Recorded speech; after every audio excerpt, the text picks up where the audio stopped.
আসসালামু আলাইকুম সবাইকে আমার ভিডিওতে আবারও ব্যাক আসার জন্য। তো তোমরা মোটামুটি আমাকে সাপোর্ট করতেছো দেখেই আমি আবার ভিডিও আপলোড করা থামাইতে পারতেছি না। তো আমার নতুন একটা ভিডিও যে টপিকটা সেটা হচ্ছে প্রবাবিলিটি ট্রি। প্রথম পার্ট আমি এখানে শুধুমাত্র মুদ্রা নিক্ষেপের প্রবাবিলিটি ট্রিটাই দেখাবো যে কীভাবে তোমরা প্রবাবিলিটি ট্রিটা সুন্দর মতন আঁকতে পারো। ঠিক আছে, দেখো এখানে আমি অত ভালো করে আঁকিনি, কিন্তু তবুও দেখো আমার কিন্তু একদম বরাবর হয়েছে। আর তোমাদের অনেকের এটা একদম বরাবর হয় না, অনেক গন্ডগোল হয়, এই হয় সে হয়। সো আর আমি দেখাবো কীভাবে তোমাদের এটা একদম পারফেক্ট হবে। তো সর্বপ্রথম বিসমিল্লাহির রহমানির রহিম বলে শুরু করি। তো তোমরা জানো প্রবাবিলিটি ট্রি আঁকার জন্য কী করতে হবে। সর্বপ্রথম তোমরা যে করো, তোমরা নমুনা বিন্দু নমুনা ক্ষেত্র বাইর করো, রাইট।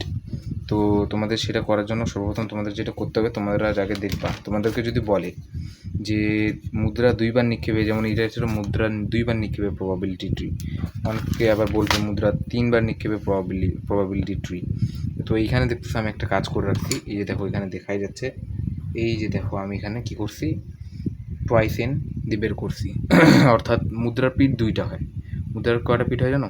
দুইটা পিঠের আমরা যদি এখন টুয়াইস এন করি, অর্থাৎ কয়বার নিক্ষেপ, সেটাকে আমরা উপরে ঘাত হিসেবে রাখি, তাহলে কিন্তু আমাদের বের হয়ে আসবে যে আমরা ঠিক কতগুলা নমুনা বিন্দু মানে শেষে আমরা ঠিক কতগুলো ঘর আমরা নিব, অর্থাৎ কতগুলো নেব আমরা।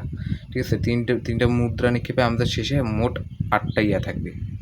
ঠিক আছে, তাহলে তোমরা কি করবা, তখন তোমরা ঠিক স্কেল নিয়ে সুন্দর মতন বরাবর করে আমি যেভাবে আঁকে নিয়েছি সেভাবে আঁকে নিবা।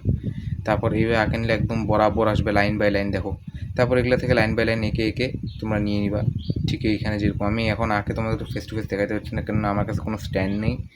একটা আছে, ওটা ধরে আমি ভিডিওটা করে দেখাচ্ছি। তো তোমরা ট্রাই করবা, যদি তোমরা না পারো তো আমাকে বলবো, এরপর আমি চেষ্টা করবো ভিডিও করে আপলোড দেওয়ার জন্য নিজে হাতে এঁকে। তো এখানে দেখতেছো নমুনা বিন্দু, এই যে নমুনা বিন্দু, যে আমি ভুল করে নমুনা ক্ষেত্র আগেই বানিয়ে ফেলছি। হোক, সমস্যা নেই, তোমার নমুনা ক্ষেত্র নমুনা বিন্দু যেটাই হোক বের করো। এই যে দেখো কীভাবে হয় এটা মুদ্রা, ওই যে আমি এখান থেকে কিন্তু শুরু করছি, আমি এই সাইড দিয়ে শুরু করিনি, আমি এই সাইড দিয়ে শুরু করছি, যার কারণে জিনিসটা আরও ভালো হয়েছে। তো মুদ্রার পিঠ শুরু হয় হেড, এই দিক দিয়ে শুরু হলো head head head head head tail, head tail head, head tail head, head tail tail, তারপর টেল হেড হেড, তারপর হচ্ছে টেল টেল টেল হেড টেল, টেল টেল হেড, টেল টেল টেল। এইভাবে ঠিক দেখো তোমাদের নমুনা ক্ষেত্রটা হয়ে গেছে এখানে। আরেকটা যেটা বিষয় সেটা হলো, এটা নির্ণয় করার পর তোমাদের আরও অনেক ধরনের ম্যাথ দিবে, যেমন অনেক কঠিন তোমরা কোশ্চেন দেখতে পাচ্ছ এই ধরনের ম্যাথ থেকে যেগুলো আসে। যেমন এই অঙ্ক থেকে আমি কয়েকটা ম্যাথ বের করছি, সেটা হচ্ছে টি অপেক্ষা অধিকবার এইচ আসার সম্ভাবনা, অর্থাৎ টেলের থেকে হেড আসার সম্ভাবনাটা। এই ম্যাথগুলো আমি তোমাদেরকে ডিসক্রাইব করে দিব পরের ভিডিওটা, কারণ ভিডিও বেশি লং হয়ে গেলে এক্সপোর্ট দিতে অনেক সময় লাগে। সেই জন্য আমি এখন কোনোভাবেই ঠিকঠাক মতো ভিডিও করতে পারতেছি না, যার জন্য I am feeling very sad. But কী করার, এখন আমাকে ডিভাইড করে আর কি ভিডিওগুলো আপলোড করতে হবে। তো থ্যাঙ্কস, এইগুলো তোমরা একটু দেখে রাখো, আমি এরপর নিশ্চয়ই চেষ্টা করবো নিজের হাতে এগুলো করে তোমাদেরকে দেখানোর জন্য। আজকের ভিডিও এই পর্যন্তই, ধন্যবাদ।